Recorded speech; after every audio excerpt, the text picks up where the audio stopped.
Alright, so welcome to the show, everybody. Today we'll be reviewing the brand new, the coveted Mission Impossible, the Final Reckoning. At least that's what Google wants to call it. So, Mission Impossible, the Final Reckoning. What do I know about Mission Impossible? I went to the cinema with one of my friends to go see Mission Impossible, the Ghost Protocol. And I'm kind of embarrassed to say, because everybody nowadays, they want to yell at you, they want to scream at you. Oh, you didn't see this movie, you didn't see this. I only saw one of them. Only one of them. Only one of them? I only saw one of them. And now, like I said, everybody's going to be yelling, screaming at you. Nah, nah, nah, nah. You didn't watch Star Wars, you didn't watch this, you didn't watch this Avengers movie. So you never watch any of the other Mission Impossibles? I've just seen Ghost Protocol. Do you really need to? It's kind of a thing with these movies, is at the start of every single one of them, they do this little thing, this little recap. It's just like every other big Saturday night TV show out there. They'll do a little opening sequence, the iMovie intro, by the way. I thought many of you guys would find that entertaining, given how low the bar is now. The film carries a $400 million budget. Now, there's not a lot of movies nowadays that get $400 million budgets. Now, big question everybody's asking, though. Does the movie carry that budget, or is it just another blockbuster full of AI and CGI? Well, you're about to find out. AMC Theater Forum 30 on Sterling Heights, Michigan. There was a advanced screening, the premiere for the Mission Impossible, The Final Reckoning. Now, many people might get confused with Dead Reckoning, which they subtitled with Part 1 as far as what I'm seeing here. Is this the final one? We don't know yet. Tom Cruise, he could be working on another one as we speak. So the movie kind of starts off where the last one left, which I have no idea what happened, but thank God for the recap sequence. Tom Cruise, he's given the objective. I want to start off with a glaring detail.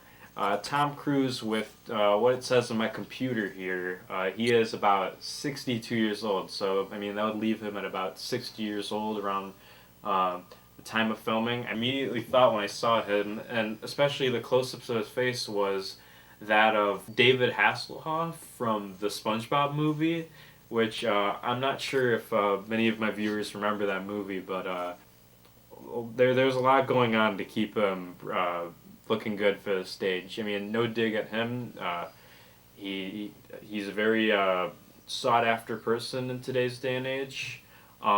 But as far as I'm looking here, some sort of AI software had to be used here, or some sort of advanced CGI. And as well as his height, I'm checking here, it says he's 5'7". He, to me, resembled that more of a 5'8" or 5'6" man, which, I don't know. It's kind of strange given his also intake of 1,200 calories a day. Let's talk about some characters. So, Tom Cruise is joined by Haley Atwell.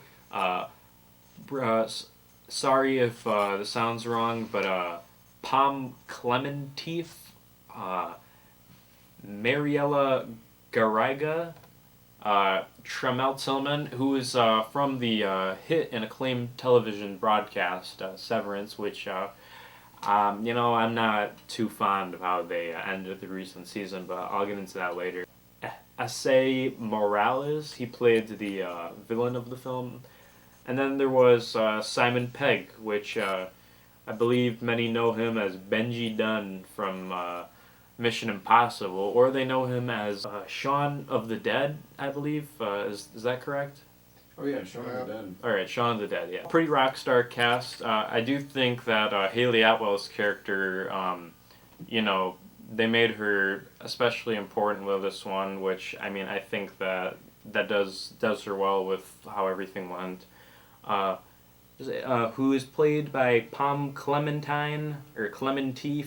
You're going to have to correct me in post-production, but Paris, I thought she was a very well-made character. I mean, there could be other factors contributing to that opinion, but Tramell Tillman, that he just knows how to play just a very nonchalant, just very unbothered character, but very stern in his appearance, very mature, and just kind of doesn't let himself get talked down to. And Isaiah Morales' character, Gabriel, who's the main villain, which, I mean, for I don't believe this counts as spoiler, but for a guy that's been on Ending the World, could they have gave him like a better name? I mean, come on. I thought they did a good job with the characters. Especially the female characters. While I do think that they did good with that, I don't think they were given as much justice as they should have been.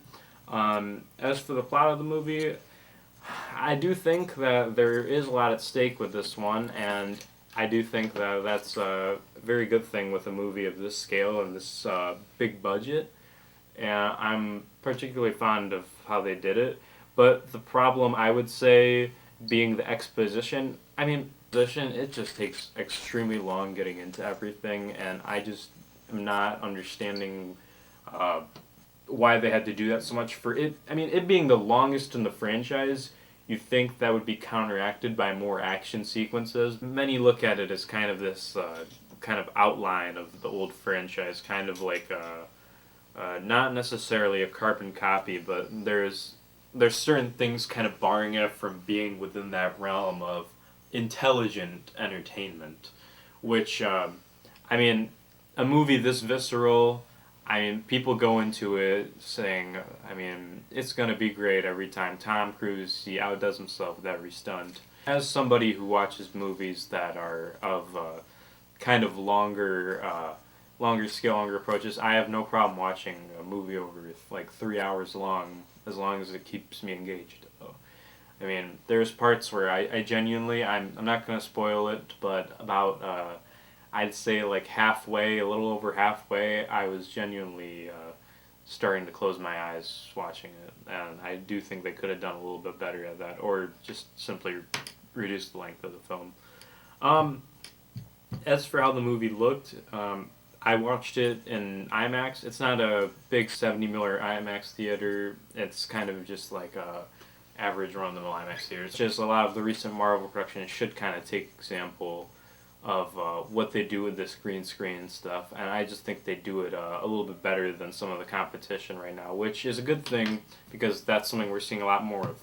The stunts, I would say about two major. The first one around the middle point of the film, which I mentioned was kind of leaving me tired in my seat. It was relatively engaging, but they could have went a little bit more.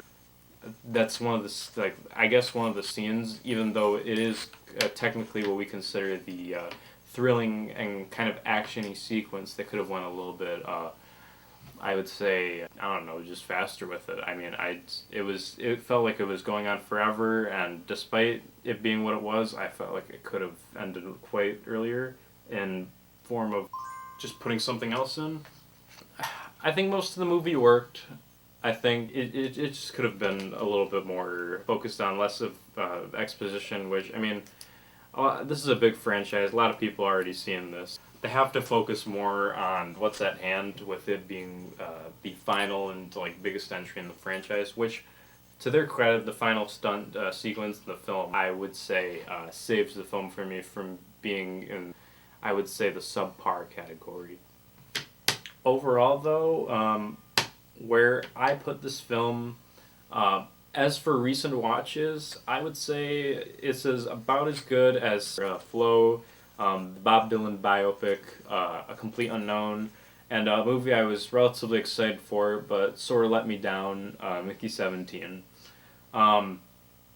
It kind of, I would say, holds a similar place to my heart, similar permeance as like Flushed Away, or like maybe like a Shrek 2, perhaps. It does hold better in my memories. I mean, especially that final hour, something better than the Minecraft movie, that's for sure. With due credit to the people that made that, I thought it was entertaining to watch. My ranking, I'm going to be giving it a 3 out of 5 stars. I think that's fair. You can't win everybody over, but with a sequence like what they did, I do think that, you know, in a lot of people's hearts, people that aren't as critical as me, it'll hold something special, and, you know, it'll be remembered as something in the years to come. That is Mission Impossible: The Final Reckoning. 3 out of 5 stars. For all those who are curious, is directed by Christopher McQuarrie and runs at about 2 hours 49 minutes. So I'll leave it at that, and yeah, that was the review for today. We have a new sequence I'm doing here, and we are calling it Music Review Monday. We're not reviewing music despite the name, but my co-producers here, I was wondering if any of you guys have any suggestions for the viewers of any perhaps new songs you want to put the people on. The kids gotta listen to Bananas and Blow by Ween. Wow. I mean, yeah. I mean, that's a, yeah. Bananas and Blow by Ween. Alright. Be doing some change of format, actually. So the show is not going to be necessarily as talk show focused. I want to do a little more of these reviews, maybe even game reviews. I still want to do some skits here and there, but I mean overall, I don't know if anybody noticed, but I'm loving this new setup.